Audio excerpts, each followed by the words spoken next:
out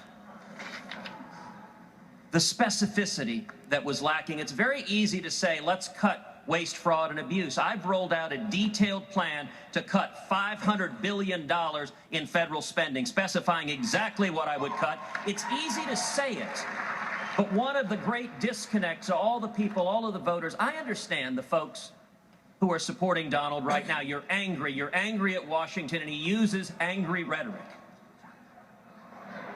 But for 40 years, Donald has been part of the corruption in Washington that you're angry about.